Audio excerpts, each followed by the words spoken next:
Hello everyone and welcome back once again for another session of summaries। आज हम जो discuss करेंगे वो क्लास 10 की इंग्लिश की फर्स्ट फ्लाइट बुक से जो चैप्टर नंबर 2 है Nelson Mandela long walk to freedom. आज हम इस पर्टिकुलर चैप्टर की समरी डिस्कस करेंगे। So let's begin with the introduction.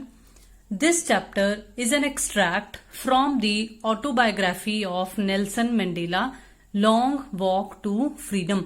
तो जो आपको चैप्टर का नाम बता रखा है इसी टाइटल से ही नेल्सन मंडेला नेल्सन रोलीहलाला मंडेला के द्वारा लिखी हुई खुद की जो आत्मगाथा थी, आत्मकथा थी, ऑटोबायोग्राफी थी, उसी में से एज एन एक्सट्रैक्ट इस चैप्टर को लिया गया है। Mandela who was in prison for about 30 years, जो कि 30 सालों से जेल में थे, has given a description of sufferings। तो उन्होंने क्या क्या डिस्क्राइब किया है इस चैप्टर में। इस चैप्टर के जरिए हमें पता चलता है कि उन्हें क्या क्या कष्ट सहने पड़े हैं, उन्हें क्या क्या दुख तकलीफें सफर करनी पड़ी हैं, which they had to face during the struggle for attaining freedom. मतलब फ्रीडम, आजादी हासिल करते वक्त जो भी उन्हें परेशानियों का, कठिनाइयों का सामना करना पड़ा, थोड़ी सी एक ब्रीफ समरी की सॉर्ट ऑफ इस चैप्टर में हमें प्रेजेंट किया गया है। तो चलिए आइए देखते हैं इस चैप्टर की एक brief description.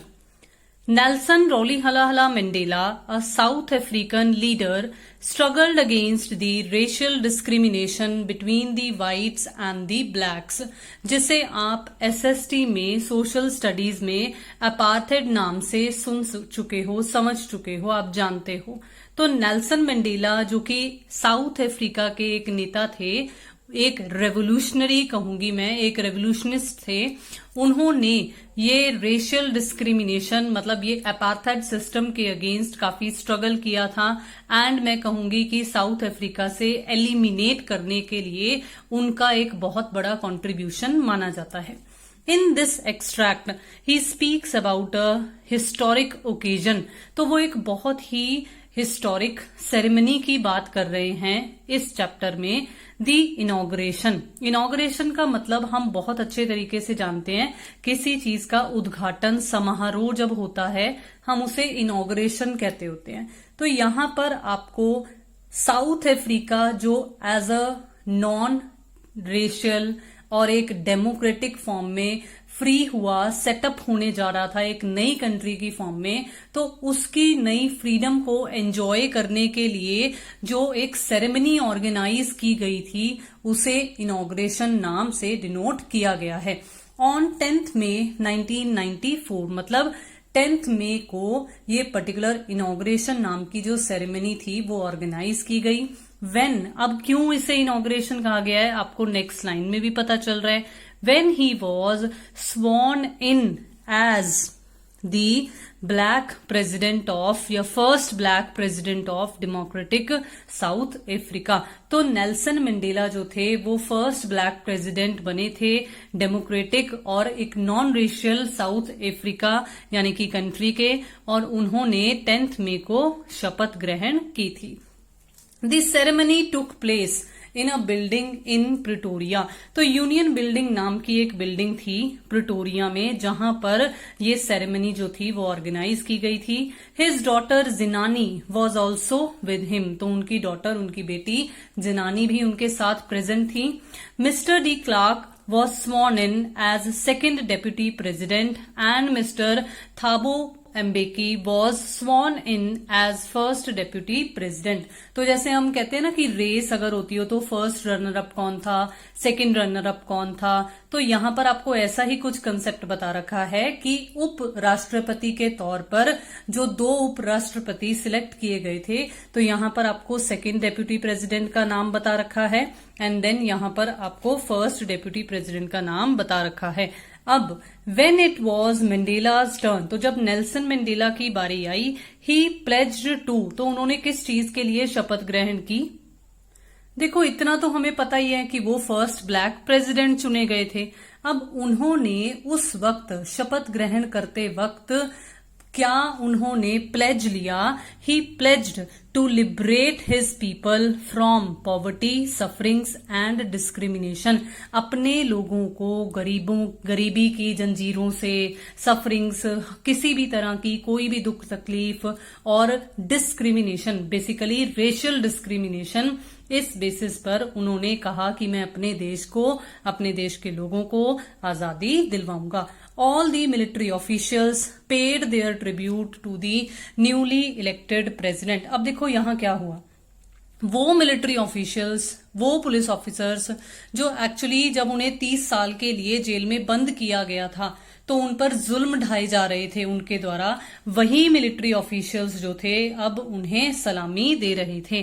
The smoke of different colours of south African flag filled in the air. और जो हवा थी उसमें क्या भर गया था, उसमें जो इम्फाला जेट के द्वारा होता है ना, एयरप्लेन्स जो है वो हवा में ऊपर स्मोक के जरिए कुछ लिखते हैं सॉर्ट ऑफ, तो इस तरीके से ही हवा में क्या बनाया गया, नया साउथ अफ्रीका का जो झंडा था, झंडे के जो अलग अलग रंग थे वो हवा में एक स्मोक के जरिए, इम्फाला जेट के जरिए हवा में फैला दिए गए थे. तो हवा जो थी उसमें से नए साउथ अफ्रीका के फ्लैग की यानी कि झंडे की महक आ रही थी. 2 national anthems were sung at the time of his swearing. तो जब वो शपथ ग्रहण कर रहे थे उस वक्त 2 नेशनल एंथम्स जो थे वो गाए गए थे, एक व्हाइट लोगों के लिए और दूसरा ब्लैक लोगों के लिए. एक जो व्हाइट लोगों के लिए था वो था नकोसी सिकलेल अफ्रीका, और जो ब्लैक लोगों के लिए गाया गया था वो था डाई स्टेम. आगे बढ़ते हैं. On that occasion Mandela recalled history. तो अब क्या हुआ, जिस वक्त वो डाइस पर थे, पोडियम पर थे, मतलब अब वो शपथ ग्रहण करने के बाद सॉर्ट ऑफ स्पीच भी जब दे रहे हैं, अपनी जो भी सिचुएशंस उन्होंने फेस की थी जब वो डिस्कस कर रहे हैं, तो वो क्या करते हैं उस वक्त, वो हिस्ट्री रिकॉल करते हैं.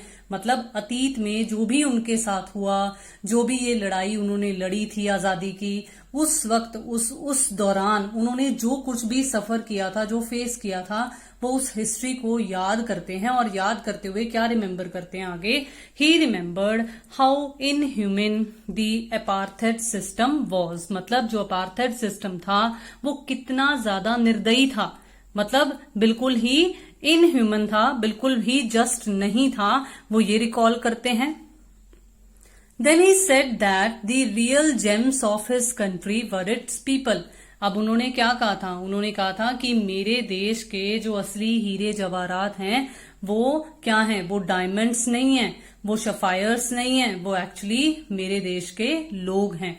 He remembered the martyrs who were the men of extraordinary courage and wisdom. तो शहीदों को याद करते हुए, क्योंकि उन्होंने क्या कहा, उन्होंने शहीदों को बहुत ही अद्भुत साहस वाले और समझदारी वाले संबोधित करते हुए, डिनोट करते हुए, उन लोगों को याद करते हुए उन्हें श्रद्धांजलि पे की. शहीदों को याद करते हुए उन्होंने और भी जो उनके साथ रेवोल्यूशनिस्ट थे उनके नाम भी मेंशन किए, जिन्होंने साउथ अफ्रीका को आजादी दिलवाने में बहुत बड़ा योगदान दिया था. जैसे 2-3 नेम्स मैंने यहाँ पर आपके लिए मेंशन भी किए हैं. He wished that freedom in Africa should reign. तो वो उम्मीद करते हैं कि अब से फ्रीडम का ही राज रहेगा साउथ अफ्रीका में. According to him, no one is different from others on the basis of color of the skin and religion. तो वो कहते हैं कि रंग रूप के बेसिस पर या धर्म के बेसिस पर किसी भी तरीके से दो लोगों के बीच में डिफरेंशिएशन नहीं किया जा सकता है. He talked about the twin obligations to his family and nation. तो उन्होंने इस बात का भी जिक्र किया कि हर इंसान के 2 ऑब्लिगेशंस होते हैं, 2 उत्तरदायित्व होते हैं. एक अपनी फैमिली के प्रति, मतलब अपने माता पिता, अपने बीवी बच्चों के प्रति, एंड टुवर्ड्स दी नेशन, और अपने देश के प्रति. और उन्होंने यहाँ पर इस बात को मेंशन करते हुए ये फिर से वो बैक हिस्ट्री रिकॉल करते हुए ये भी कहा कि जिस वक्त साउथ अफ्रीका में ये अपार्थेड सिस्टम हुआ करता था, ये डिस्क्रिमिनेशन हुआ करता था, वाइट सुप्रीमेसी जब थी, उस वक्त एक्चुअली क्या था कि अगर कोई नेशन के प्रति अपना ऑब्लिगेशन निभाने की कोशिश करता था तो उसे अपनी फैमिली के ऑब्लिगेशन से डिप्राइव ऑफ होना पड़ता था, मतलब उनका त्याग करना पड़ता था। नेक्स्ट क्या बताते हैं, he said that he was born free. फिर से ये रिकॉल करते हुए क्या कहते हैं कि जब मैं पैदा हुआ था तो मैं फ्री था, हट के बाहर, मतलब झोपड़ी के बाहर आजादी से खेल सकता था, घूमने फिरना जाना होता था तो घूम सकता था, तैरना होता था तो तैर सकता था। But as he grew up, लेकिन जैसे जैसे वो बड़े होते गए, he realised that his freedom was just an illusion. तो उन्होंने इस बात को महसूस किया कि ये जो आजादी है वो तो सिर्फ नाम की है, ऐसे छलावा ही है, रियलिटी नहीं है। He began to feel hunger for freedom। तो उस वक्त उन्हें आजादी के लिए ना एक भूख सी महसूस होनी शुरू हुई। He joined African National Congress in 1943 and fought for the freedom of his country। तो उन्होंने अफ्रीकन नेशनल कांग्रेस ज्वाइन कर ली और फिर धीरे धीरे उन्होंने एक रेवोल्यूशनरी बनकर अपने देश की आजादी के लिए लड़ाई लड़ी। इन दी एंड, तो अंत में, ही stated that bravery is not the absence of fear but the victory over it. तो मतलब डर ना हो, इसका मतलब नहीं है कि हम बहादुर हैं, बल्कि अपने डर पर जीत हासिल करना ही सबसे बड़ी बहादुरी होती है। So he has been rightly remarked as an idol of dare humanity and freedom. तो आजादी के तौर पर, मानवता के तौर पर, साहस के तौर पर उन्हें एक सही मायने में एक आइडल माना जा सकता है। अगर हम इस पर्टिकुलर चैप्टर का कंक्लूजन ड्रॉ करना चाहें तो एक जो मेन इंपॉर्टेंट कंक्लूजन हमारे पास उभर कर आता है वो क्या है कि एक इंसान जितना ज्यादा सफर करता है, एक्चुअली वो अपने गोल को लेकर उतना ही ज्यादा डिटरमाइंड होता है। The more a man suffers the more determined he becomes.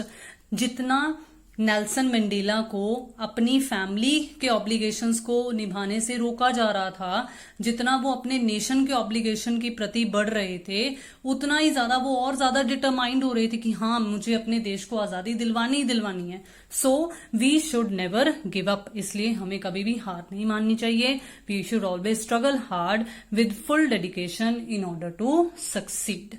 तो that was the summary of this particular chapter.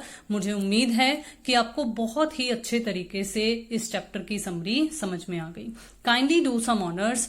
अगर आपने अभी तक चैनल को सब्सक्राइब नहीं किया है तो जल्दी से कर लीजिए। वीडियोस को शेयर करना, लाइक करना और अपने व्यूज कमेंट बॉक्स में शेयर करना बिल्कुल भी मत भूलिए। Thank you so much for watching the video and have a nice day.